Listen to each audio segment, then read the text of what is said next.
আসসালামু আলাইকুম। আজকে আমরা ১৯তম শিক্ষক নিবন্ধন বিষয়ভিত্তিক প্রস্তুতির কলেজ পর্যায়ের বিশেষ করে উদ্ভিদ বিজ্ঞান বিষয়ের ক্লাস নিব এবং আজকে আমাদের ক্লাস নাম্বার ৩। আমরা ইতিপূর্বে ২টা ক্লাস নিয়েছি এবং ক্লাসগুলা ইউটিউবে এবং ওয়েবসাইট ফেসবুকে আপনাদের সকলের জন্য উন্মুক্ত করে রাখা হয়েছে এবং আজকে যে ক্লাসটা নিব সেটার আমাদের মোটামুটি হচ্ছে প্রথম অধ্যায় এবং প্রথম অধ্যায়ের মধ্যে আমাদের ৪টা টপিকের মধ্যে আজকে যে টপিকটা আছে সেটা হচ্ছে ৩ নাম্বার টপিক। তো প্রথম অধ্যায়ের নাম হচ্ছে মাইক্রোবায়োলজি এবং টপিকটার নাম হচ্ছে position of micro organism in the living world, 5 kingdom system of classification. তার মানে আমরা আজকে ক্লাসিফিকেশন নিয়ে কথা বলবো। ৫ রাজ্যভিত্তিক যে ক্লাসিফিকেশনটা আছে সেটা নিয়ে আমাদের আজকে আলোচ্য বিষয়। তো আপনারা ক্লাসটা এনজয় করতে থাকেন। চলেন আমরা এখন মোটামুটি ক্লাসে চলে যাই।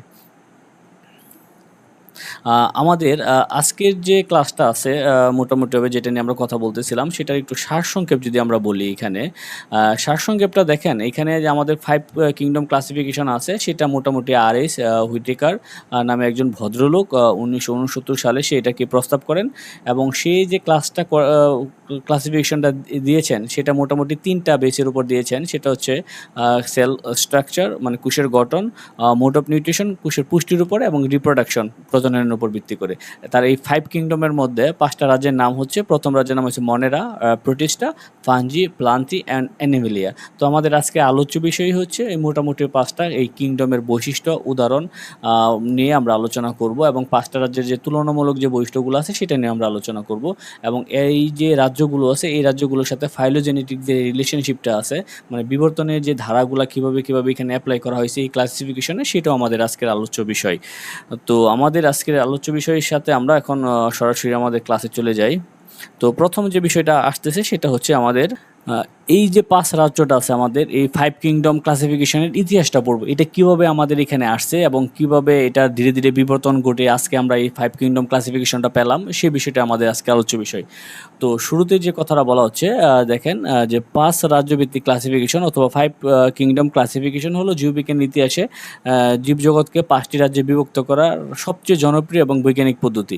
তার মানে মোটামুটিভাবে এই 5 কিংডম ক্লাসিফিকেশনের মধ্যে আমরা আমাদের যে টোটাল জীবজগৎটা আছে সেই জীবজগৎটাকে আমরা 5টা রাজ্যে বিভক্ত করছি টোটালভাবে এবং এই কাজটা দেখেন এই যে 1969 সালে মার্কিন বিজ্ঞানী মানে আমেরিকার অধিবাসী বাস্তুবিজ্ঞানী বলতে আমরা তাদেরকে বুঝি যারা বিশেষ করে পরিবেশ নিয়ে আলোচনা করা হয়, ইংলিশে বলা হয় ইকোলজিস্ট।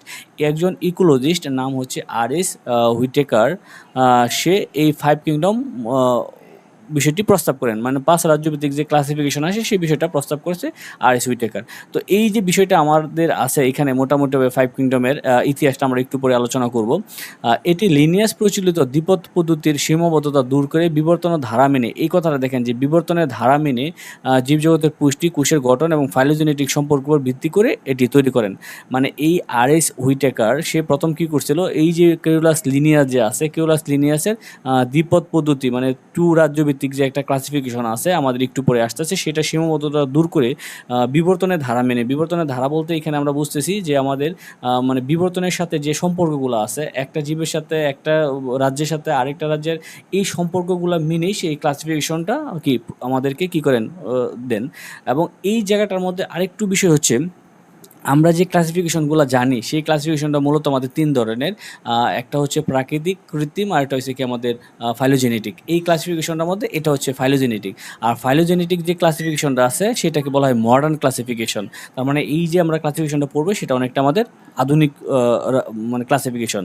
তো এই জীবজগতের শ্রেণীবিন্যাস হঠাৎ করে 5টা রাজ্যে একদিনে আসে নাই, এটা ধীরে ধীরে মানে সময়ের সাথে সাথে এটা কী হয়েছে, উন্নত হয়েছে বা পরিবর্তন হয়েছে। তো এই যে আমাদের প্রথম যে রাজ্যটা আসতেছে সেটার নাম হচ্ছে দেখেন দ্বিরাজ্যভিত্তিক ক্লাসিফিকেশন। দ্বিরাজ্যভিত্তিক তার মানে এখানে আমরা সংক্ষেপে যদি বলি 2 কিংডম সিস্টেম। এই 2 কিংডম সিস্টেম প্রস্তাবকের নাম হচ্ছে কেউলাস লিনিয়াস। সেটা হচ্ছে 1735 সালে কেউলাস লিনিয়াস সমস্ত জীবজগৎকে 2টা রাজ্যে বিভক্ত করেন। তো একটা রাজ্যের নাম হচ্ছে প্লান্টা, আরেকটা নাম হচ্ছে অ্যানিমেলিয়া। মানে সহজ কথা যদি বলি তিনি উদ্ভিদ এবং প্রাণী এই 2টা রাজ্যে তিনি বিভক্ত করেন। আর এই পদ্ধতিটার নাম হচ্ছে 2 কিংডম ক্লাসিফিকেশন। যেহেতু সে 2টা রাজ্যে বিভক্ত করছে এতে কোনো বিশেষ করে আমাদের ছত্রাক, ব্যাকটেরিয়া বা প্রোটিস্টের যে কোনো সঠিক স্থানে ছিল না। সঠিক স্থানে ছিল ছিল না বলতে এদেরকে কাউকে প্লান্টার ভিতরে রাখা হয়েছে, কাউকে অ্যানিমেলিয়ার ভিতরে রাখা হয়েছে, মানে যা বৈশিষ্ট্যগুলোর সাথে কি সাংঘর্ষিক হয়ে যায় অনেকটা। তো এইগুলো আমাদের কেওলাস লিনিয়াসের দ্বিরাজ্য ভিত্তিক ক্লাসিফিকেশন। এরপরে আমাদের যে আরেকজন বৈজ্ঞানিক নাম আসতেছে যে ত্রিরাজ্য ভিত্তিক classification, three kingdom system, Ernst Haeckel. হ্যাকেলে যে কাজটা করছে, এই যে কেওলাস লিনিয়াসের যে শ্রেণীবিন্যাসটা আছে, দ্বিরাজ্য ভিত্তিক যে শ্রেণীবিন্যাসটা আছে, সেটাকে সে পরিবর্তন করে সে আরেকটা রাজ্য কি করেন, আরেকটা রাজ্য প্রস্তাব করেন। সে বিষয়টা হচ্ছে এরকম যে আমাদের কেওলাস লিনিয়াসের প্লান্ট এবং এনিমেলিয়া, সে কি করলো, এই যে এইখানে ছত্রাক, ব্যাকটেরিয়া, প্রোটিস্ট আছে, এদেরকে সাথে কি করেন, এখানে যারা অণুজীব আছে, বিশেষ করে অণুজীব জীবদেরকে স্থান দিতে গিয়ে তিনি কি প্রোটিস্টা নামে আরেকটা রাজ্য যোগ করেন। তার মানে আমরা যদি সহজে পরীক্ষাতে আমাদের আসে যে ত্রিরাজ্য ভিত্তিক শ্রেণীবিন্যাসের প্রস্তাবককে, তাহলে আমরা কার নাম দেবো, আর্নেস্ট হ্যাকেল, এবং তার 3টা রাজ্যের নাম কি কি দেখেন, প্রোটিস্টা, প্লান্টা, এনিমেলিয়া। তাহলে এইগুলো আমাদের 3 রাজ্য ভিত্তিক শ্রেণীবিন্যাস। এখন আমরা যাব 4 রাজ্য ভিত্তিক শ্রেণীবিন্যাসের মধ্যে। তো এই 4 রাজ্যভিত্তিক যে শ্রেণীবিন্যাসটা আছে সেটার প্রস্তাবক হচ্ছে হার্বার্ট ক্যাপল্যান্ড। সেটা হচ্ছে 1738 সালে সেটা কি করেন, প্রস্তাব করেন। এইখানে দেখেন যে আমরা অলরেডি 3 রাজ্যভিত্তিক পেলাম। এই প্রোটিস্টার ভিতরে একটু আছে, একটা বিষয় আছে প্রোটিস্টার ভিতরে। সে কি করেছে যে বিশেষ করে প্রোক্যারিওটিক মানে আদিকোষী এবং প্রকৃতিকোষী, সে 2টা রাজ্যকে এখানে কি করে স্থান দেন। তো এই হার্বার্ট ক্যাপল্যান্ডে কি করছে, এই প্রোটিস্টার থাইকা সে আরও 2টাকে ভাগ করে নিয়ে আসেন। সে প্রোক্যারিওটিকদেরকে একটা স্থান দিছে, আর একটা কি ইউক্যারিওটিকদের সে আরেকটা স্থান দিছে। সে বিশেষ করে এই প্রোটিস্টা যারা আছে তাদেরকে কি করা হয়েছে, সে ইউক্যারিওটিক যারা আছে, যে সকল জীব মানে বিশেষ করে সুগঠিত নিউক্লিয়াসযুক্ত, তাদেরকে প্রোটিস্টাতে রাখেন, এবং সেইখান থেকে সে কী করছে, যা বিশেষ করে যারা প্রোক্যারিওটিক মানে নিউক্লিয়াসবিহীন, তাদেরকে আলাদা করে সে একটা নতুন রাজ্য স্থাপন করেন। আর সেই রাজ্যটার নাম হয়েছে মনেরা। আর এই জায়গাটার মধ্যে আমরা একটা জিনিস খেয়াল করে দেখলাম যে বিশেষ করে আদিকোষী যারা আছে, আদিকোষীর মধ্যে আমাদের ব্যাকটেরিয়া আছে, সাইনাই ব্যাকটেরিয়া আছে, এই 2টা জীবদেরকে সে আলাদা করে ফেলেন এবং সেটা নাম দেন মনেরা। তাহলে আমরা এখন একটা বিষয় পাইলাম যে হার্বার্ট ক্যাপল্যান্ড কী করছে, আমাদের জীবজগতের 4টা রাজ্যের নামকরণ করেন।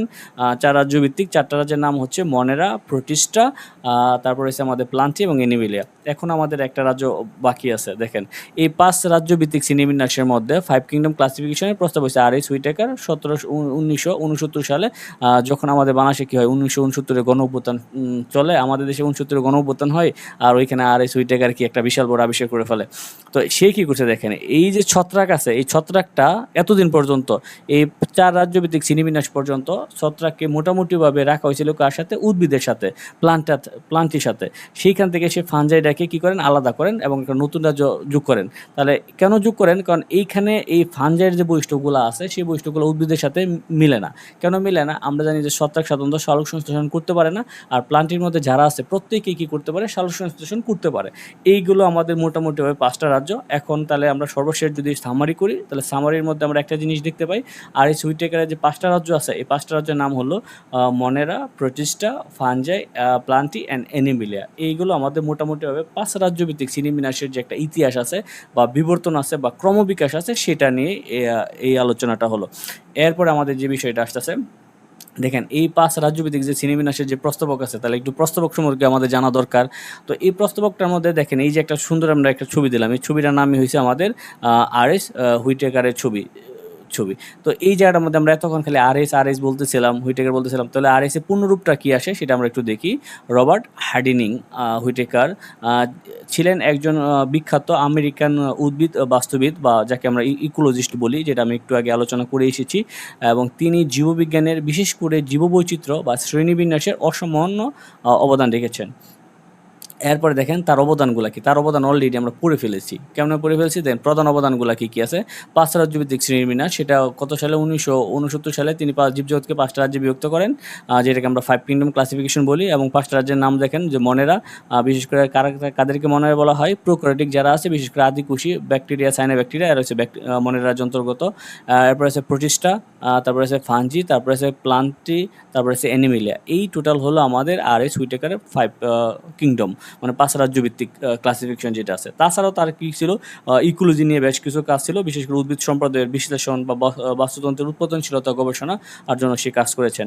তো এখন তার একটা লাইফ স্প্যান বা জীবনকাল যে একটা ছিল মোটামুটিভাবে, আর এস হুইটেকার 27 ডিসেম্বর 1920 সালে জন্মগ্রহণ করেন এবং 20 ডিসেম্বর 1980 সালে মৃত্যুবরণ করেন। এরপরে আমাদের সবচেয়ে বড় ইম্পর্টেন্ট কথা, তার সবচেয়ে যে অবদান, সেই অবদান রয়েছে 5 রাজ্যভিত্তিক শ্রেণীবিন্যাসটি জীববিজ্ঞান ইতিহাসে একটা মাইল ফলক হিসাবে কি চিহ্নিত করা হয় এখন পর্যন্ত, মানে এই 5 রাজ্যভিত্তিক শ্রেণীবিন্যাসটা। তো এইগুলো আমাদের আর.এস. হুইটেকারের যে একটু মানে কাজ বা কর্ম যেটা ছিল তার জীবনীটা আমরা একটু আলোচনা করলাম। এরপর আস্তে আস্তে আমাদের আধুনিক শ্রেণীবিন্যাস যে বিষয়টা আছে, দেখেন এই আধুনিক শ্রেণীবিন্যাসটা হচ্ছে কাকে বলা হয় আধুনিক শ্রেণীবিন্যাস আমরা একটু বলি। আধুনিক শ্রেণীবিন্যাস হচ্ছে এখন পর্যন্ত আমাদের যে কোষের অঙ্গাণুর গঠন বা জীববিজ্ঞানের বিভিন্ন আধুনিক যে শাখার যে তথ্যগুলো আছে, ইনফরমেশনগুলো আছে আধুনিক, বিশেষ করে আমরা যে আধুনিক ইনফরমেশনগুলো ব্যবহার করে যে ক্লাসিফিকেশনটা করতেছি সেইটাকে বলা আধুনিক শ্রেণীবিন্যাস। সংজ্ঞাটা যদি যাই আমরা, কোষ এমনই কি কোষীয় অঙ্গাণুর গঠন, জীববিজ্ঞানের অন্যান্য শাখার আধুনিক তথ্য ব্যবহার করে প্রবর্তিত যে শ্রেণীবিন্যাস আছে সেটাকে আমরা আধুনিক শ্রেণীবিন্যাস বলি। তো এই আধুনিক শ্রেণীবিন্যাসের আগে দেখেন আমরা যে শ্রেণীবিন্যাসগুলো দেখে আসছি, দেখে এখানে বলছে যে থ্রিওফাস্টাস, লিনিয়াস, বেন্থাম হুকার এর শ্রেণীবিন্যাসে ব্যাকটেরিয়াকে অন্তর্ভুক্ত করা হয়নি। এই যে আমাদের যে শ্রেণীবিন্যাসগুলো পড়ছি আমরা এখানে যে শ্রেণীবিন্যাসের নামগুলো পাইলাম, থ্রিওফাস্টাস, লিনিয়াস, বেন্থাম হুকার এর শ্রেণীবিন্যাস। তো আমি শুরুতেই বলতেছিলাম যে আমাদের শ্রেণীবিন্যাস হচ্ছে 3 ধরনের, একটা হচ্ছে কৃত্রিম প্রাকৃতিক, আরেকটা হচ্ছে কি ফাইলোজেনেটিক বা বিবর্তন সম্পর্কে যে শ্রেণীবিন্যাসটা আছে। তো এই জায়গাটার মধ্যে থ্রিওফাস্টাস বা লিনিয়াসের যে শ্রেণীবিন্যাসটা আছে সেটা হচ্ছে অনেকটা আপনার ওই প্রাকৃতিক শ্রেণীবিন্যাস বলা হয়। কেন প্রাকৃতিক শ্রেণীবিন্যাস বলা হয়? থ্রিওফাস্টাস অথবা লিনিয়াসের যে শ্রেণীবিন্যাসগুলো আছে সেগুলোতে সাধারণত একটা বা দুইটা, সর্বোচ্চ 1-2টা বৈশিষ্ট্য নিয়ে, অঙ্গস্থানিক বৈশিষ্ট্য মানে বাহিরের দিক থেকে দেখা যায় এরকম অঙ্গস্থানিক বৈশিষ্ট্যগুলো নিয়ে আলোচনা করা হয়। আর এই শ্রেণীবিন্যাসকে বলা হয় প্রাকৃতিক শ্রেণীবিন্যাস, যার উদাহরণ হচ্ছে থ্রিওফাস্টাস বা লিনিয়াস। এরপর বেন্থাম হুকারটা হচ্ছে কৃত্রিম শ্রেণীবিন্যাস। কৃত্রিম শ্রেণীবিন্যাস বলা হয় ওই শ্রেণীবিন্যাসকে যাদের শ্রেণীবিন্যাসে আপনি দেখবেন অনেকগুলা বৈশিষ্ট্য কী করা হয়েছে, যুক্ত করা হয়েছে, অনেকগুলো অ্যাঙ্গেল থেকে শ্রেণীবিন্যাসটা করা হয়, তাদেরকে কৃত্রিম শ্রেণীবিন্যাস বলা হয়। কিন্তু একটা বড় বিষয় হলো এই যে শ্রেণীবিন্যাসগুলো পড়লাম আমরা, বিশেষ করে এই শ্রেণীবিন্যাসে কেউই কী করে নাই, ব্যাকটেরিয়াকে অন্তর্ভুক্ত করে নাই। পরবর্তী সময়ে যে আধুনিক যে শ্রেণীবিন্যাসগুলো আছে সেগুলোকে আমরা ব্যাকটেরিয়া বা বিভিন্ন অন্যান্য অণুজীব বা মাইক্রো অর্গানিজমকে অন্তর্ভুক্ত করে তারপরে কী করা হয়, আধুনিক শ্রেণীবিন্যাস প্রবর্তন করা হয়।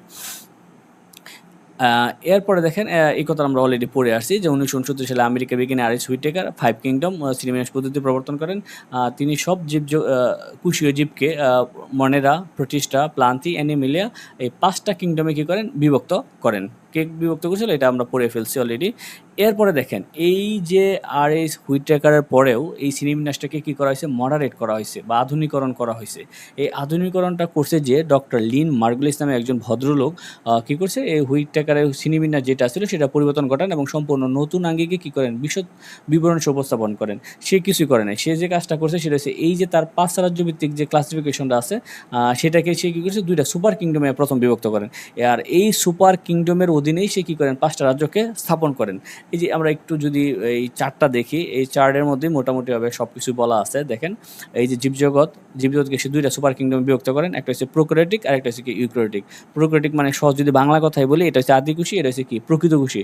এই আদিকুশির অধীনে একটা রাজ্য সেটা হচ্ছে মনেরা। আমরা জানি যে মনেরা সমস্ত বৈশিষ্ট্যগুলো হচ্ছে কি আদিকুশির সাথে মেলে।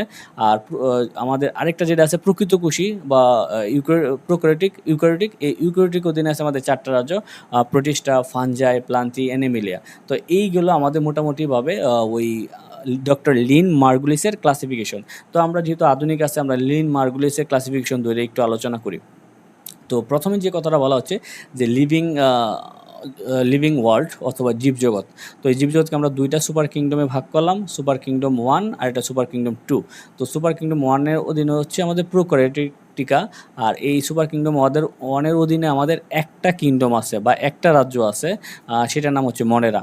তো সুপার কিংডম 1-এর যে রাজ্য এটা আছে আমাদের বৈশিষ্ট্যটা আছে, আমরা যদি একটু পড়ি তাহলে এই বৈশিষ্ট্যগুলো আপনি পাবেন যে আমরা সাধারণত আদিকুশের যে বৈশিষ্ট্যগুলো পড়ে আসছি, সেই আদিকুশের বৈশিষ্ট্যগুলো এখানে প্রোক্যারিওটিকার মধ্যে অন্তর্গত, অথবা সুপার কিং মনেরার মধ্যে আপনি আদিকুশের বৈশিষ্ট্যগুলাই পাবেন। তো প্রথম যে বৈশিষ্ট্যটা আছে সেটা হচ্ছে সুগঠিত নিউক্লিয়াস বা সুনির্দিষ্ট নিউক্লিয়াস থাকে না। এককোষী কলোনিয়াল অনুবীক্ষণিক বা আদিকুশী জীব, রাইবোজোম ছাড়া অন্য কোনো কোষীয় অঙ্গাণু থাকে না। তাহলে আমরা একটা জিনিস পাইলাম যে সুপার কিংডম 1-এর বৈশিষ্ট্যগুলোর মধ্যে বললাম এদের নিউক্লিয়াস যেটা আছে এই নিউক্লিয়াসটা সুগঠিত না, শুধু এখানে ক্রোমাটিন একটা বস্তু আছে, সেই ক্রোমাটিন বস্তুটা ওই সাইটোপ্লাজমের মধ্যে কী থাকে, বিক্ষিপ্ত অবস্থায় থাকে। আর এরা সাধারণত কী হয়, এককোষী হয়, কলোনিক্যাল হয়, অনুবীক্ষণিক হয় অথবা আদিকুশী হয়। রাইবোজোম ছাড়া এখানে অন্য কোনো কোষীয় অঙ্গাণু অথবা সাইটোপ্লাজমিক অঙ্গাণু থাকে না। এইগুলো আমাদের প্রোক্যারিওটিকার বৈশিষ্ট্য। এরপর যদি যাই আমরা মনেরা, এই সুপার কিংডম 1-এর অধীনে একটা রাজ্য আছে, নাম হচ্ছে মনেরা যে বৈশিষ্ট্যগুলো আছে দেখেন, একে আমরা কি 5 ফাইলামে বিভক্ত করা হয়েছে। কয়টা ফাইলামে আছে, 5টা ফাইলামে বিভক্ত করা হয়েছে। তো আমরা একটু বৈশিষ্ট্যটা দেখি। এরা এককোষী, ফিলামেন্টাস, মাইসিলার। এই মনের রাজ্যে সকল জীবই মোটামুটি আপনি কী পাবেন, একুশে পাবেন। এখানে কোনো বহুকুশি জীব নাই। এরপরে ফিলামেন্টাস আছে এবং কি আছে মাইসিলিয়াম আছে। আর এখানে কোষের মধ্যে নিউক্লিয়ার বস্তু বলতে ক্রোমাটিন আছে। আর নিউক্লিয়াস বা নিউক্লিয়ার পর্দা কোনো কিছুই নেই। তো আমরা একটা বিষয় জানি যে সাধারণত নিউক্লিয়াসের যদি আপনি এটা দেখেন, অংশগুলা দেখেন, সাধারণত একটা নিউক্লিয়াসের 4 টা অংশ থাকে। প্রথম অংশটা হচ্ছে নিউক্লিয়ার পর্দা। বাহিরে যে আবরণটা আছে সেটাকে আমরা কি বলি, নিউক্লিয়ার পর্দা বলি। আর নিউক্লিয়ার পর্দার ভিতরে যে তরল থকথকে ঝিল্লি আছে এটাকে বলা হয় কি নিউক্লিয়াস, আর এটা আছে কি ক্রোমাটিন বস্তু। এই সকল অংশগুলো আমাদের আছে। তো এর ভিতরে আমরা দেখলাম যে এর মধ্যে নিউক্লিয়াস অথবা কি আছে নিউক্লিওপ্লাজম যে বিষয়টা আছে, নিউক্লিওপ্লাজম থকথকে ঝিল্লিকে নিউক্লিওপ্লাজম বলা হয়। আর ভিতরে যে বলের মতো অংশটা দেখেন সেটাকে নিউক্লিয়াস বলা হয়। তো এই অংশগুলা কোনো কিছুই নাই, শুধু একটা ক্রোমাটিন বস্তু থাকে আর সেটা সাইটোপ্লাজমের মাধ্যমে কী থাকে, বিক্ষিপ্ত অবস্থায় থাকে। আর এই জায়গাটার মধ্যে আমরা দেখছি যে যত কোষীয় অঙ্গাণু আছে রাইবোজোম ছাড়া সবগুলো এখানে কি মোটামুটিভাবে অনুপস্থিত বলা যায়। যেমন আছে প্লাস্টিড, মাইটোকন্ড্রিয়া, এন্ডোপ্লাজম, জালিকা, এগুলো এখানে কি অনুপস্থিত। আর আমাদের আরেকটা বিষয় আছে যে কোষ বিভাজন অ্যামাটিসিস অথবা কি দ্বিবিভাজন পদ্ধতিতে সম্পন্ন হয়। কোষ বিভাজন যে বিষয়টা আছে আমরা জানি যে একটা কোষকে ভাঙলে কি হয়, 2টা কোষ তৈরি হয়, সেটাকে বলা হয় অ্যামাটিসিস অথবা দ্বিবিভাজন পদ্ধতি। এটা সাধারণত এককোষী জীবদের মধ্যে সম্পন্ন হয়। সাধারণত এককোষী জীব যেহেতু মনের আছে অথবা আদি কোষ আছে, আদি কোষের মধ্যেই সাধারণত অ্যামাটিসিস অথবা কি হয়, দ্বিবিভাজন পদ্ধতি সম্পন্ন হয়। এখন দেখেন এদের কোষপ্রাচীর কী দ্বারা তৈরি, এদের কোষপ্রাচীর পলিস্যাকারাইড অথবা কি আছে আমিষ দ্বারা তৈরি। তো এইগুলো আমার টোটাল মনের রাজ্যের বৈশিষ্ট্য। কারো যদি মনের রাজ্যের বৈশিষ্ট্য মনে না থাকে তাহলে আদি কোষের যে বৈশিষ্ট্যগুলো আছে সেগুলো মনে রাখলেই মোটামুটিভাবে মনের রাজ্যের কী হয়ে যায়, বৈশিষ্ট্য হয়ে যায়। এখন একটু উদাহরণের মধ্যে আমরা যাই। তো এই মনের রাজ্যের মধ্যে শুধু 2টা উদাহরণ মনে রাখবেন, তাহলে দেখবেন আপনাদের মোটামুটিভাবে সমস্ত উদাহরণই আপনারা লিখতে পারতেছেন। বৈশিষ্ট্য আপনার একটা উদাহরণ মনে রাখবেন, যত ব্যাকটেরিয়া আছে আমাদের অন্তর্গত ওয়ার্ল্ডের মধ্যে, এই সমস্ত ব্যাকটেরিয়াই মনের রাজ্যের অন্তর্গত। তো ব্যাকটেরিয়া হিসেবে এখানে একটা ব্যাকটেরিয়ার নাম দেওয়া হয়েছে ইকুলাই অথবা ইশিরেশিয়া কুলাই, অথবা আমাদের আরও আমাদের এছাড়া আরও অনেক কী আছে, ব্যাকটেরিয়ার নাম আছে, যেমন ক্লাস্ট্রিডিয়াম আছে, বেসিলাস আছে, মনোককাস আছে, তারপরে অন্য ধরনের ব্যাকটেরিয়াগুলো আছে। সমস্ত ব্যাকটেরিয়া এখানে উদাহরণ। পরীক্ষার মধ্যে অনেক সময় এরকম হইতে পারে যে আপনি পড়ে গেছেন ইশিরিশিয়া কুলাই অথবা ইকুলাই পড়ে গেছেন যে মনের রাজ্যের অন্তর্গত, এখানে ইশিরিয়া কুলাইয়ের নাম না দিয়ে অন্য একটা ব্যাকটেরিয়ার নাম দিয়ে দিছে, তখন তো আপনি হয়তো বা চিন্তা করতে পারবেন না যে আসলে এই এমসিকিউটা আমি পড়ছি কিনা। এই জন্য মনে রাখবেন সমস্ত ব্যাকটেরিয়া হয়েছে কি মনের রাজ্যের অন্তর্গত। যত ব্যাকটেরিয়া উদাহরণ আছে সবগুলো এখানকার উদাহরণ। এরপরে আসেন আরেকটা নাম আছে নস্টক লিঙ্কিয়া। এখানে নস্টক বলতে আমরা বুঝি সাইনোব্যাকটেরিয়া যারা আছে, এই সাইনোব্যাকটেরিয়া যত আছে, এই সাইনোব্যাকটেরিয়া কিন্তু নিজে খাবার নিজে তৈরি করতে পারে, এরা সবুজ। এই সাইনোব্যাকটেরিয়াগুলো হচ্ছে সাধারণভাবে আমরা যে জিনিসটা জানি, সাধারণত এরা আপনার মনের রাজ্যের অন্তর্গত। তো এই জন্য এদের পুষ্টি ধরন আমরা যখন পড়ব সামনে আসবে, এই পুষ্টি ধরনের মধ্যে দেখবেন এরা সাধারণত পরভোজী। যেহেতু ব্যাকটেরিয়া, এরা পরের উপর নির্ভরশীল করতে হবে। বিশেষ করে সবুজী যদি বলেন, এই নস্টক যারা আছে বিশেষ করে সাইনোব্যাকটেরিয়া আছে তারা সাধারণত সবুজী। এটা আমরা একটু পরে আমাদের বিভিন্ন মানে পুষ্টির মোডের মধ্যে আমরা এই বিষয়গুলো পড়ব। তাহলে আমরা একটা জিনিস জানলাম যে মনের রাজ্যের মধ্যে 2টা প্রাণী আছে, একটা ব্যাকটেরিয়া, একটা সাইনোব্যাকটেরিয়া। সাইনোব্যাকটেরিয়া যত উদাহরণ আছে সবগুলো মনের রাজ্যের অন্তর্গত হবে, আর ব্যাকটেরিয়া যত উদাহরণ আছে সবগুলোই কি সাইনোব্যাকটেরিয়াতে আপনার মনের রাজ্যের অন্তর্গত হবে। এরপরে আমরা বলবো সুপার কিংডম 2। তো এই সুপার কিংডম 2-র অধীনে আমাদের কয়টা রাজ্য আছে? 4টা রাজ্য আছে। তো 4টা রাজ্যের মধ্যে প্রথম রাজ্য রয়েছে প্রোটিস্টা, তারপর রয়েছে কি আমাদের ফানজাই, তারপর রয়েছে প্লান্টি এবং অ্যানিমেলিয়া। তো এই সুপার কিংডম 2-র যে বৈশিষ্ট্যগুলো আছে, সামগ্রিক বৈশিষ্ট্য, 4টা রাজ্যের বৈশিষ্ট্য মিলবে এই বৈশিষ্ট্যগুলোর মধ্যে। এদের প্রত্যেকই নিউক্লিয়াস সুগঠিত, এরা এককোষী হতে পারে বা বহুকোষী হতে পারে, অথবা প্রকৃত কোষী। অবশ্যই এরা প্রকৃত কোষী, আমরা আগে যেহেতু কারণ আমরা এখানে ইউক্যারিওটের কথা বলতেছি, তাহলে ইউক্যারিওটিক মানে কি এখানে প্রকৃত কোষী।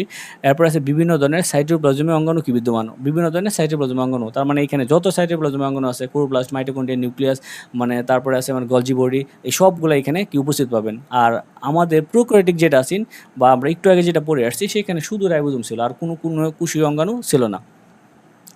এইগুলো আমাদের ইউক্যারিওটিক বৈশিষ্ট্য। আমরা এখন কি পড়বো যে আমাদের কিংডম 2 অথবা রাজ্য 2। 5 রাজ্যের মধ্যে আমরা রাজ্য কত নাম্বার রাজ্য পড়তেছি এখন? 2 নম্বর রাজ্য। তো এই জায়গাটার নাম হচ্ছে প্রোটিস্টা। এটা মোটামুটি 33টা ফাইলামে বিভক্ত করা আছে। এদের বৈশিষ্ট্যগুলো আমরা একটু পড়ি। এরা সাধারণত এককোষী হইতে পারে, এককোষী একক বা এককোষী বা কলোনিক্যাল বা বহুকোষী হতে পারে। এরা সাধারণত এককোষী অথবা বহুকোষী 2টা হইতে পারে, তবে অধিকাংশই এককোষী, তবে কিছু কিছু বহুকোষী আমাদের আছে। যেহেতু আমরা আগেই বলছি এরা প্রকৃত কোষী, তার মানে এখানে নিউক্লিয়ার মেমব্রেন পাবেন, নিউক্লিয়াসযুক্ত নিউক্লিয়াস নিউক্লিয়াস সব কিছু এখানে পাবেন। তারপরে বলছে কি এখানে ফটোসিনথেটিক পিগমেন্ট অথবা যদি থাকে বা ক্লোরোপ্লাস্ট থাকতে পারে। ফটোসিনথেটিক পিগমেন্ট হিসেবে এখানে ক্লোরোপ্লাস্ট থাকে। এখন আমরা একটু কথা বলি ক্লোরোপ্লাস্ট কাদের মধ্যে থাকে। এই প্রোটিস্টার মধ্যে সাধারণত যত শৈবাল আছে ওই সায়ানোব্যাকটেরিয়া বা নষ্টক ছাড়া যত শৈবাল আছে সবাই মোটামুটি হবে কিসের অন্তর্গত, এই প্রোটিস্টার মধ্যে অন্তর্গত। তার মানে এই শৈবাল শ্রেণীর যে উদাহরণগুলো আসবে অথবা বৈশিষ্ট্যগুলো আসবে সেই বৈশিষ্ট্যগুলোকে আমরা মোটামুটিভাবে কিসে রাখবো, এই প্রোটিস্টার মধ্যে রাখবো। এই জন্য বলছে যে ফটোসিনথেটিক পিগমেন্ট থাকতেও পারে নাও থাকতে পারে, যদি থাকে তাহলে সাধারণত শৈবালের মধ্যেই থাকে। আর এদের কোনো কী হয় না, ব্রণ সৃষ্টি হয় না, কোষবিভাজন মাইটোসিস পতিত হয়। আমরা আগে জানি যে কোষবিভাজন 3 প্রকার, একটা মাইটোসিস, মিয়োসিস আর একটা অ্যামাইটোসিস। মাইটোসিস কোষবিভাজন কীরকম, সাধারণত একটা কোষ থেকে বাকি কয়টা কোষের সৃষ্টি হয়, 2টা সৃষ্টি হয়। তো আমরা মাইটোসিস কোষবিভাজনের 2টা ভাগ জানি, একটা হচ্ছে সাইটোকাইনেসিস আর একটা হচ্ছে কিউরিওকাইনেসিস। সাইটোকাইনেসিস হচ্ছে আমাদের সাধারণত সাইটোপ্লাজমের বিভাজন, আর কিউরিওকাইনেসিস হচ্ছে নিউক্লিয়াসের বিভাজন। আর এই নিউক্লিয়াসের বিভাজনটা আবার মোটামুটি 5টা ভাগে ভাগ করা, যেটা আমরা খুব ভালো করে বিভিন্ন জায়গায় পড়ে আসছি। Prophase, prometaphase, metaphase, anaphase, telophase. এটা আমার মনে হয় না যে কোনো আমাদের বায়োলজি যারা পড়ে বা বায়োলজি যারা জানে কেউ মানে জানার বাইরে আছে। আচ্ছা, এরপরে বিভিন্ন কোষীয় অঙ্গাণুগুলো আছে, সব ধরনের কোষীয় অঙ্গাণু এখানে পাবেন।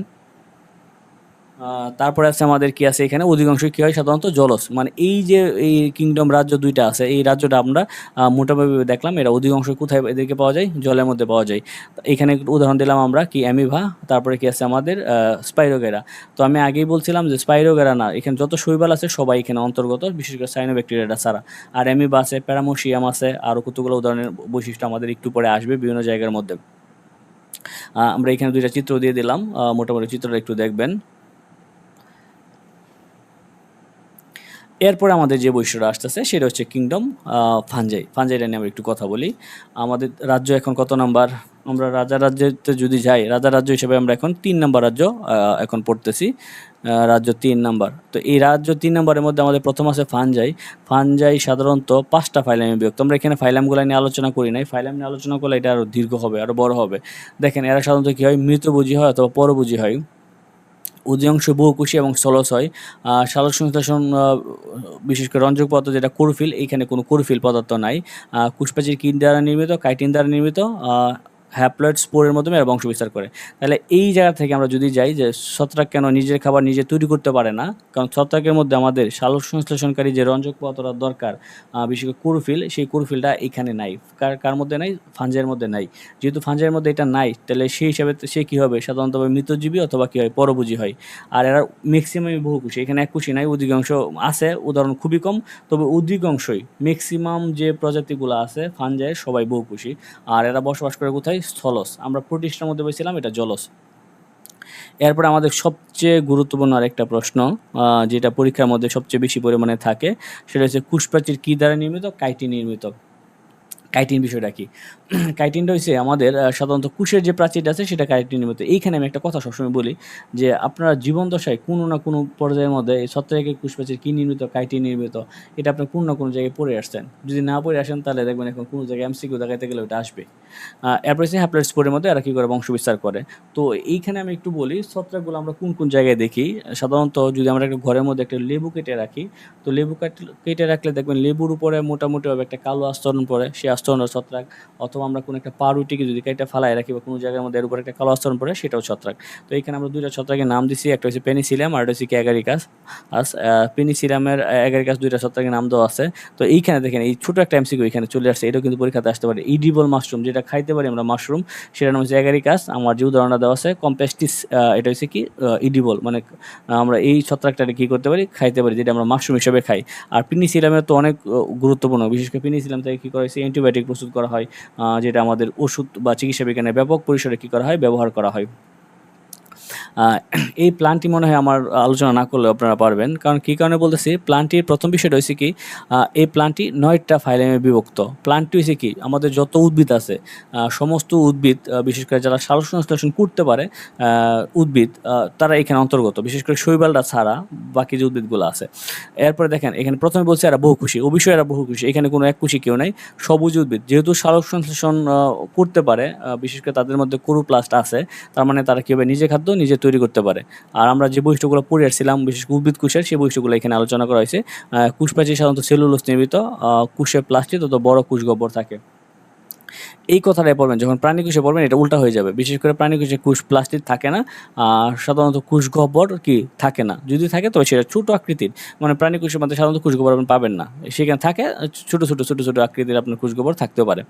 এরপরে দেখবেন উন্নত টিস্যু বিদ্যমান। উন্নত টিস্যু আমরা এখানে বলতে কী বোঝাচ্ছি, সেখানে সাধারণত জাইলেম ফ্লোয়েম, যেটা পরিবহন টিস্যু বলি আমরা। আমরা আগে থেকে জানি যে টিস্যু কাকে বলে, একটু কথাটা যদি আমরা একটু বর্ণনা করি। সাধারণত একগুচ্ছ কোষ একই জায়গা থেকে উৎপন্ন হয়ে যদি একই ধরনের কাজ সম্পন্ন করে সেটাকে আমরা টিস্যু বলতেছি। তো টিস্যু কয় প্রকার আমরা জানি, যে টিস্যু মোটামুটিভাবে মোটামুটিভাবে আমাদের দুই প্রকার। একটা ভাজক টিস্যু, একটা হচ্ছে কি স্থায়ী টিস্যু। ভাজক টিস্যু কাকে বলা হয়, যে টিস্যুটা কোষ বিভাজনে সক্ষম তাকে আমরা ভাজক টিস্যু বলি, যেটা কোষ বিভাজনে অক্ষম সেটাকে আমরা স্থায়ী টিস্যু বলি। আর ভাজক টিস্যুরও প্রকারভেদ আছে, স্থায়ী টিস্যুর প্রকারভেদ আছে। স্থায়ী টিস্যু আমরা বলছিলাম দুই প্রকার, একটা সরল টিস্যু, একটা জটিল। সরল টিস্যু হয়েছে আবার আমাদের কয় প্রকার, প্যারেনকাইমা, ক্লোয়েনকাইমা, স্ক্লেনকাইমা। জটিল টিস্যু হয়েছে দুই প্রকার, একটা হচ্ছে কি জাইলেম ফ্লোয়েম। আমরা জানি জাইলেমের কাজ কি, সাধারণত জাইলেম কী করে, পানি পরিবহনে সহায়তা করে। ফ্লোয়েমের কাজ হচ্ছে পাতায় প্রস্তুত খাদ্য উদ্ভিদের বিভিন্ন অংশ কী করে, পরিবহনে সহায়তা করে। তো এই সবগুলো হচ্ছে আমাদের মোটামুটিভাবে টিস্যুতন্ত্র যে বিন্যাসগুলো আছে। এরপর দেখেন এখানে অঙ্গজনন বা জনন টিস্যু বিদ্যমান। যৌনজনন সাধারণত অ্যানাসিওগোমাস অথবা ওগোমাস প্রকৃতির হয়ে থাকে।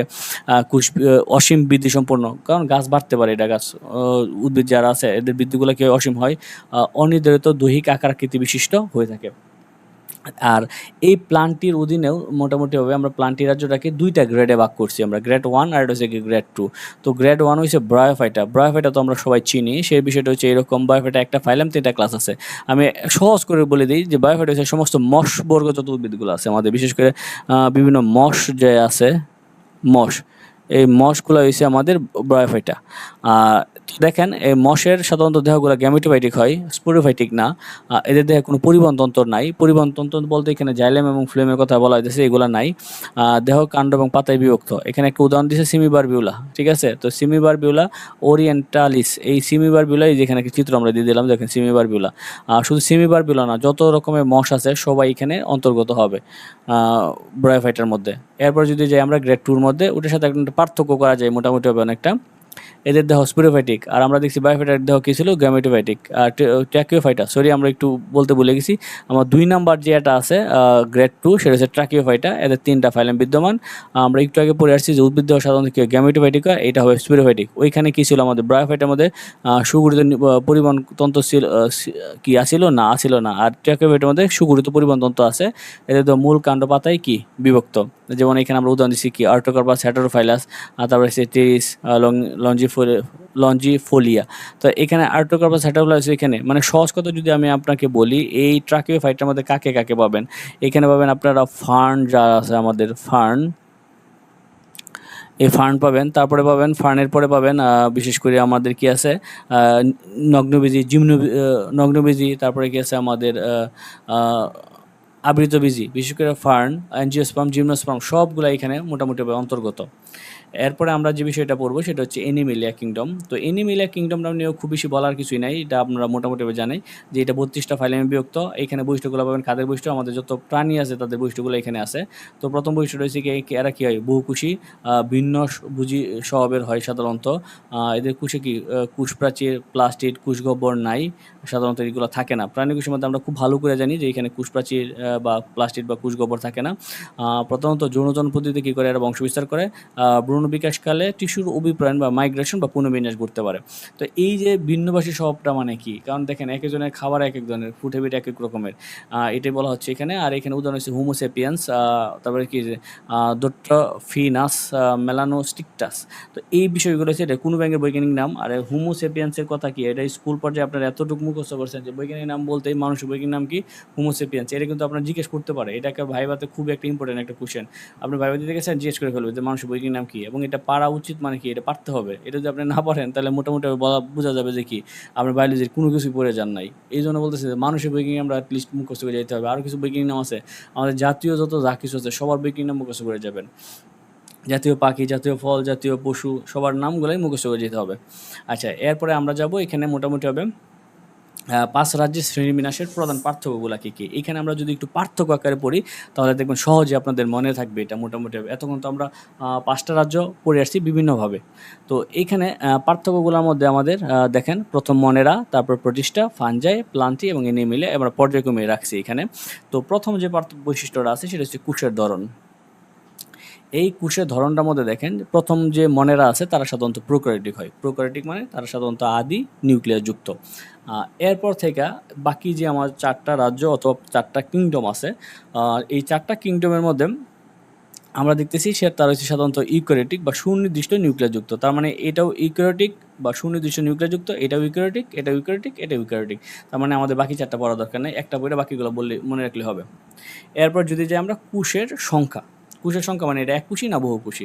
আমরা জানি মনের রাজ্যে যারা আছে, মনের রাজ্যের মধ্যে যাদের বসবাস, এরা প্রত্যেকেই এককুশি। এখানে আপনি কোনো ভিন্ন পাবেন না, বহুকুশি পাবেন না। আর প্রতিষ্ঠার মধ্যে বেশিরভাগই কি এককুশি, তবে কিছু কিছু কি আছে বহুকুশি আছে, কিছু প্রজাতি বহুকুশি থাকতে পারে, তবে বেশিরভাগই এককুশি। তাহলে এখানে এককুশি পাইলাম, এখানে এককুশির প্রাধান্য পাইলাম। এখন যান ফানজাইয়ের মধ্যে, ফানজাইয়ের মধ্যে আমরা একটা জিনিস দেখলাম যে এরা বেশিরভাগই কি বহুকুশি ফানজাইয়ের মধ্যে। তো ব্যতিক্রম আছে আমাদের বিশেষ করে ইস্ট। তার মানে আমরা দেখলাম যে এই ফানজাই যে রাজ্যটা আছে এরাই কি বহুকুশি। এরপরে এরা তো বহুকুশি হবেই, এরা তো বহুকুশি। তার মানে একটা ক্রমান্বয়ে যদি আপনি সিরিয়াল দেখেন, মানে বিবর্তন দেখেন, এখানে দেখেন এককুশি, আর এখানে বেশিরভাগ এককুশি, কিছু প্রজাতি আমাদের এখানে কী হয়েছে বহুকুশি আছে। আর এই জায়গাটা আমাদের ম্যাক্সিমাম বহুকুশি, দুই একটা এককুশি থাকতে পারে, এরপর সব বহুকুশি। তার মানে একটা বিবর্তনের ধারাও এখানে কী করা হয়েছে, অনুসরণ করা হয়েছে। এরপরে আমরা যাব কুশ প্রাচীরের মধ্যে। আমরা যদি কুশ প্রাচীরের মধ্যে যাই তাহলে সে বিষয়টা হচ্ছে কুশ প্রাচীরের মধ্যে যাই। এখানে কুশ প্রাচীর উপস্থিত, এখানে উপস্থিতও থাকতে পারে, অনুপস্থিতও থাকতে পারে। এখানে উপস্থিত, এখানে উপস্থিত, এখানে অনুপস্থিত। শুধু একেবারে ডিরেক্ট যদি আসে কুশ প্রাচীর অনুপস্থিত, সেটা হচ্ছে কি এই অ্যানিমিলিয়া। তাহলে আমরা একটু দেখি, যদি সাধারণত মনের রাজ্যের মধ্যে কুশ প্রাচীর উপস্থিত উপস্থিত যদি থাকে তাহলে এটা কোন ধরনের রাসায়নিক পদার্থ দ্বারা তৈরি, সেটা হচ্ছে পেপটিডিওগ্লাইকন বা অ্যামাইনো অ্যাসিড দ্বারা বা পলিস্যাকারাইড দ্বারা এটা গঠিত হয়। আর প্রোটিস্টা যারা আছে সেটা সাধারণত কুশপ্রাচীর সাধারণত থাকে, বা কোনো কোনো ক্ষেত্রে অনুপস্থিত থাকতে পারে। আর ফানজাই যারা আছে এটা আমরা আগে খুব ভালো করে মুখে আসছি, যেটা সাধারণত কী দ্বারা তৈরি, কাইটিন দ্বারা এদের কুশপ্রাচীর তৈরি। আর এনিমেলিয়া কুশপ্রাচীর সাধারণত সেলুলোস দ্বারা তৈরি। আর প্লান্টটির কুশপ্রাচীর সাধারণত সেলুলোস দ্বারা তৈরি। আর এনিমেলিয়ার কোনো কুশপ্রাচীর সাধারণত থাকে না বা অনুপস্থিত। এখন দেখেন, আমরা যদি এর মধ্যে যাই, পুষ্টি ধরনের মধ্যে যাই, এই পুষ্টি ধরন অথবা মোড অফ নিউট্রিশন যেটা আছে সাধারণত এরা কী হয়, সবুজি হয়, সবুজি অথবা পরভুজি হয়। তাহলে আমরা একটা পড়ছিলাম যে মনের রাজ্যের মধ্যে দুইটা জীব পড়ে আসছি, একটা হচ্ছে ব্যাকটেরিয়া আর একটা হচ্ছে সাইনোব্যাকটেরিয়া। সবুজি যদি কথা আসে তাহলে সবাই যত সাইনোব্যাকটেরিয়া যারা আছে এই সাইনোব্যাকটেরিয়াগুলো সবুজি হয়, আর ব্যাকটেরিয়া যারা আছে তারা পরভুজি হয়। এরপরে আমরা যাচ্ছি প্রোটিস্টার মধ্যে, দেখলাম যে এরা সবুজিও আছে, আবার কি আছে, পরভুজিও আছে। তো সবুজি মানে কারা, এই শৈবাল যত যারা আছে, বিশেষ করে সাইনোব্যাকটেরিয়া ছাড়া যত শৈবাল আছে সবাই কি সালোকসংশ্লেষণ করতে পারে। পরভুজি হিসাবে আপনার বিভিন্ন অ্যামোনিয়া পাইলাম, প্যারামোসিয়াম পাইলাম, এরা সাধারণত পরভুজি হয়। এরপরে যদি আমরা ছত্রাকের মধ্যে যাই, ছত্রাকের মধ্যে সাধারণত সালোকসংশ্লেষণ করতে পারে না, বা সালোকসংশ্লেষণ করার মতো যে পিগমেন্টটা থাকার কথা সেটা সাধারণত এদের মধ্যে নাই। তাহলে সেই হিসাবে এরা কী হবে, পরভুজি অথবা মৃতজীবী হবে। দেখেন, তারপরে আমাদের আছে উদ্ভিদের বেলা, উদ্ভিদ সবুজই আমরা খুব ভালো করে জানি, অটোট্রফিক, এবং তারপরে হেটারোট্রফিক হচ্ছে কোনটা, পরভুজি হচ্ছে কি প্রাণীরা। এই উদাহরণটি পড়বেন, এই উদাহরণটা খুবই পরিমাণে ইম্পর্টেন্ট, বিশেষ করে ব্যাকটেরিয়া সাইনোব্যাকটেরিয়া পড়ে আসছি আমরা। আমাদের এয়ার উদাহরণ যারা আছে, প্রোটিস্টা, অ্যামিবিয়া, তারপরে আমাদের কী কী আছে, প্যারামোসিয়াম আছে, তারপরে শৈবাল এগুলো আছে।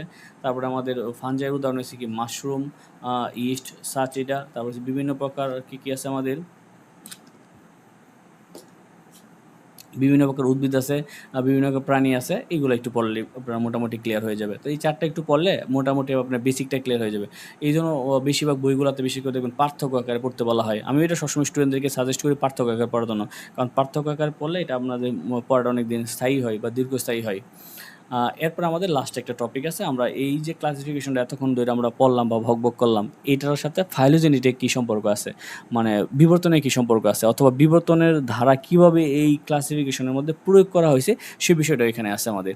তো প্রথম যদি আমরা বিষয়টা দেখি, যে 1969 সালে আর.এস. হুইটেকার প্রস্তাবিত 5 রাজ্যভিত্তিক শ্রেণীবিন্যাস জীববিজ্ঞান ইতিহাসে একটা যুগান্তকারী পদক্ষেপ।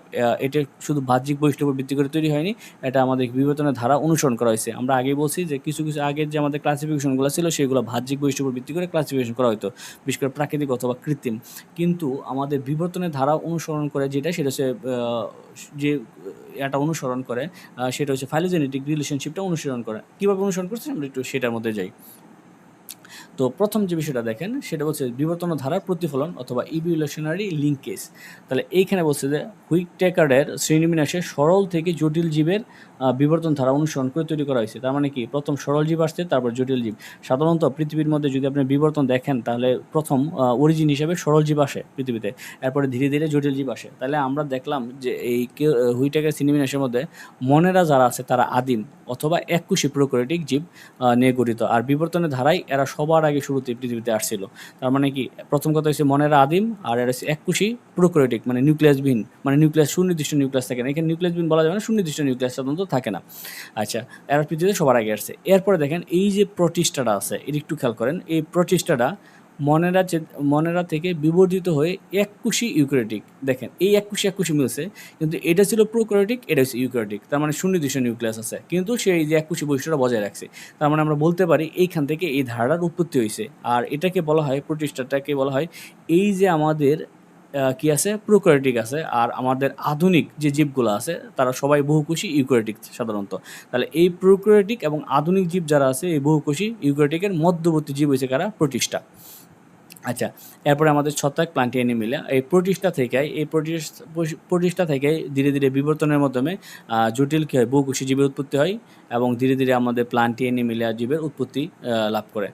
এরপরে আমরা যাব ফাইলোজেনেটিক যে ভিত্তিটা আছে, ভিত্তিটার মধ্যে যদি একটু আমরা দেখি, যে সাধারণত যে এখানে দেখানো হয়েছে এই ক্লাসিফিকেশনের মধ্যে যে প্রোক্যারিয়া থেকে ইউক্যারিওটিকের জীবের উৎপত্তি হয়েছে, মানে সরল জীব থেকে জটিল জীবের উৎপত্তি। আর প্রোক্যারিওটিক তো আমরা জানি মনেরা, আর ইউক্যারিওটিক তো আমরা জানি যে বাকি 4টা রাজ্য আছে, এদের মধ্যে একটা স্পষ্ট বিবর্তনীয় বিভাজন দেখা যায় এই ক্লাসিফিকেশনটার মধ্যে। আচ্ছা, আর এই ক্লাসিফিকেশনটা আমরা কিন্তু মোটামুটিভাবে জানি যে আধুনিক ক্লাসিফিকেশন। কেন আমরা আধুনিক বলতেছি, কারণ এখানে বিবর্তন ধারা অনুসরণ করা হয়েছে। এখন দেখেন পুষ্টির পদ্ধতিটা দেখেন, বা ইভলিউশন অফ নিউট্রিশন। এটার মধ্যে বেশি করে মনেরা প্রোটিস্টা শোষণ বা আত্তীকরণ বা ফটোসিনথেটিক হতে পারে। মনেরা খাদ্য বা প্রোটিস্টার খাদ্য পদ্ধতিটা কীরকম হয়, সাধারণত যাদের সালোক সংশ্লেষণ বা ফটোসিনথেটিক পিগমেন্ট আছে তারা কী করে নিজে খাদ্য নিজে তৈরি করতে পারে, আর যাদের পিগমেন্ট নেয় তারা অথবা আত্তীকরণ করে অথবা শোষণ করে। ছত্রাক কী করে, শোষণ ভিত্তিক পুষ্টি অ্যাবজর্পশন করে। প্ল্যান্টেরা আমরা জানি যে সাধারণত নিজে খাদ্য নিজে তৈরি করতে পারে। আর অ্যানিমেলিয়া কি, বক্ষণ ভিত্তিক উদ্যোক্তা। আর এই আধুনিক যে রাজ্যটা আছে আমার, বৈজ্ঞানিক গ্রহণযোগ্যতা যদি আমরা একটু চিন্তা করে দেখি, এইখানে এই 5 রাজ্যের পূর্বকার যে 2টা রাজ্য আছে, প্লান্টি অথবা অ্যানিমেলিয়া, শ্রেণীবিন্যাসে সবচেয়ে বেশি উন্নত। তাহলে আপনি বলতে পারবেন যে আধুনিক আমাদের 5 কিংডম ক্লাসিফিকেশনের মধ্যে সবচেয়ে উন্নত হয়েছে প্লান্ট এবং অ্যানিমেলিয়া। তারপর সবচেয়ে আদিম বা অনুন্নত হয়েছে আমাদের মনেরা, আর বাকিগুলো মাঝখানে, বিবর্তনের ভিতরে মাঝখানে হিসেবে তারা অবস্থান করছে। কারণ হিসেবে এখানে একটা জিনিস বলা হয়েছে যে ব্যাকটেরিয়া, প্রোটিস্টা, ফাঞ্জি, শৈবালের বিবর্তনের আলাদা বিবর্তন নিশ্চিত করে, যা পূর্বেদেরকে ভুলভাবে উদ্ভিদ হিসেবে গণ্য করা হতো। তার মানে ওই যে আমাদের প্রথম দিকে যে ক্লাসিফিকেশন করছিলাম, 2 রাজ্য ভিত্তিক ক্লাসিফিকেশন অথবা 2 কিংডম ক্লাসিফিকেশন, ক্যারোলাস লিনিয়াসের, সেইখানে কিন্তু মোটামুটি ব্যাকটেরিয়া, প্রোটিস্টা, ফাঞ্জি এদেরকে মোটামুটিভাবে উদ্ভিদের সাথে কী করা হতো, তুলনা করা হতো, যেটা পরবর্তী সময়ে আমরা দেখলাম যে বিভিন্ন বিজ্ঞানীরা এটাকে কী করা হয়েছে, আস্তে আস্তে এদেরকে কী করা হয়, বিভিন্ন আলাদা আলাদা রাজ্যতে কী করা হয়, স্থাপন করা হয়। আর এই সাথে মোটামুটিভাবে আমাদের 5 রাজ্যভিত্তিক যে ক্লাসিফিকেশনটা আছে, শ্রেণীবিন্যাসটা আছে, সেটা আজকের মতো এখানে মোটামুটিভাবে সমাপ্তি হচ্ছে। তবে আমি আপনাদেরকে যে কথাটা বলতেছিলাম সেটা হচ্ছে, এই শীটটা তো হয়তো আমি গ্রুপে দিয়ে দিব। এই শীটটা গ্রুপ থেকে ডাউনলোড করবেন এবং খুব ভালোভাবে পড়বেন। পড়ার পরে এর পরবর্তী ক্লাস হচ্ছে আমাদের ব্যাকটেরিয়া ক্লাস।